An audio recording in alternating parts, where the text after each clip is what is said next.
আপনি যখন চিন্তা করবেন I M a leader, I have 5 and 15, 200 doesn't matter, but সবাই কিন্তু আপনার দিকে তাকিয়ে থাকবে। আপনার কয়টা চোখ? কিন্তু আপনার টিমে আছে কতজন? 100 এর কয়টা চোখ? 200 চোখ কার দিকে তাকিয়ে আছে?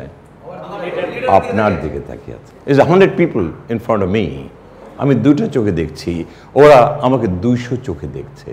And if I make a mistake, এর কাছে ধরা পড়বে না, ওর কাছে ধরা পড়বে না, কিন্তু আরেকজনের কাছে ধরা পড়বে। Leaders attitude is extremely important. ভুল করা যাবে না। You should be very conscious যে আমরা হয়তো যা করছি সবাই হয়তো খেয়াল করে না, কথাটা সঠিক না।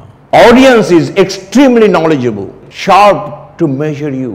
আমরা অনেকে ভাবতে পারি আমরা নেতৃত্ব দিতে যে আমরাই বুঝি সর্বশ্রেষ্ঠ সব কিছু করছি। No, the people is working under you, they can figure you out. So how you define your leadership then?